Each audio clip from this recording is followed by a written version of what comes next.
Halo saudara, dari Arlington, Virginia, saya Helmi Yohanes dan tim VOA kembali hadir dengan serangkaian berita Amerika Serikat dalam segmen Sapa Dunia.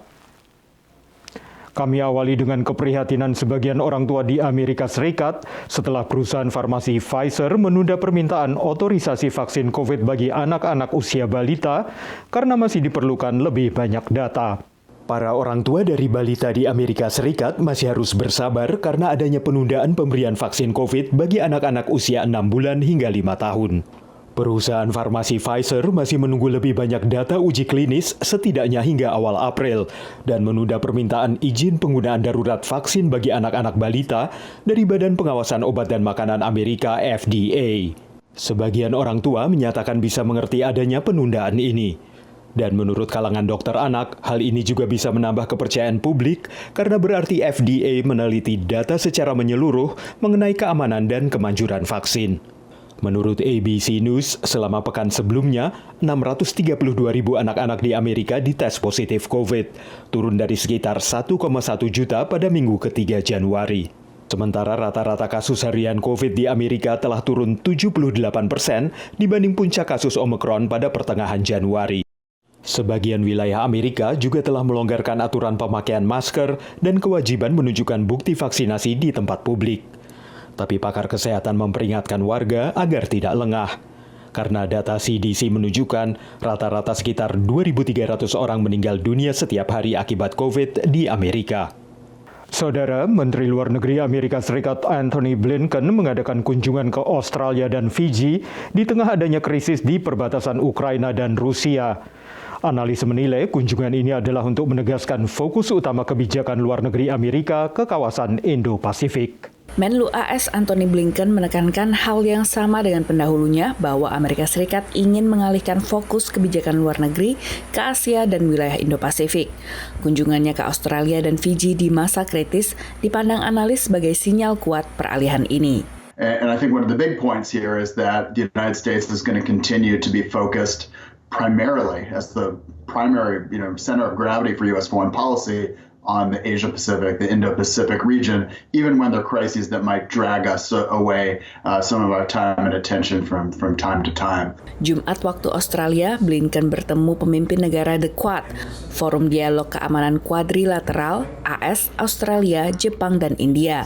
Salah satunya untuk membahas penanganan pandemi COVID-19.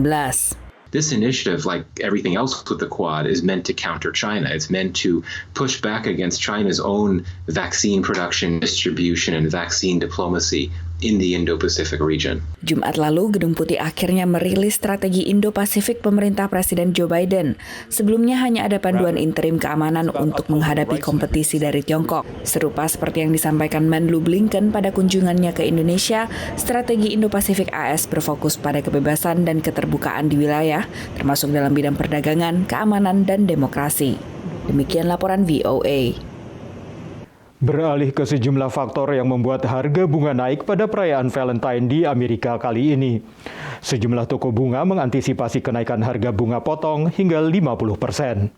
Menyatakan kasih sayang pada hari Valentine tahun ini bisa jadi lebih mahal bagi warga Amerika.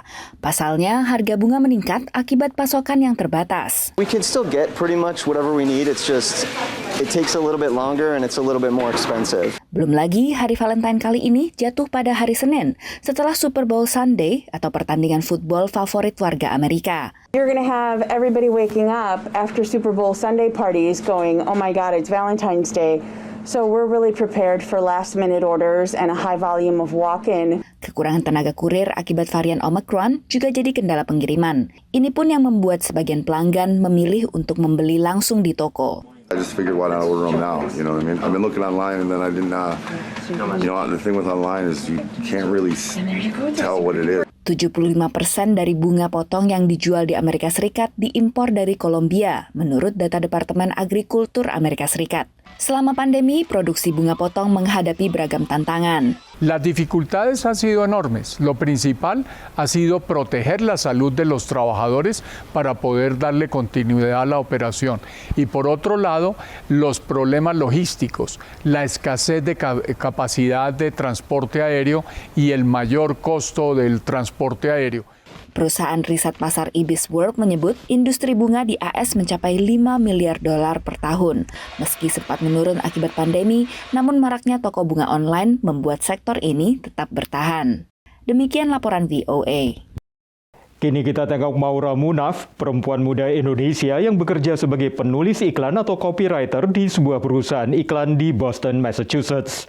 Bersama seorang rekan kerjanya, Maura membuat iklan untuk meningkatkan kesadaran mengenai isu tunawisma di Amerika, yang berhasil mendapatkan penghargaan dari majalah grafis. Cuman aku selalu tahu kalau aku suka nulis dan suka bercerita dan suka imajinasi. Dengan imajinasinya, maka kardus pun dipakai Maura Munaf, copywriter atau penulis iklan di Boston, Massachusetts, untuk merepresentasikan kehidupan kaum tunawisma. Di Amerika itu isu tunawisma itu sangat-sangat besar. Kita mikir bagaimana kita bisa membawa atau meningkatkan kesadaran terhadap masalah ini. Judulnya adalah Affordable but Unlivable, yaitu artinya sangat murah tapi sangat tidak bisa untuk hidup. Iklan parodi mengangkat isu sosial tunawisma yang digarap Maura bersama Ellie Falan, rekan kerjanya di perusahaan iklan Digitas Health, berhasil memenangkan penghargaan Silver Award dari majalah grafis. Working with Maura throughout the process was great. She's so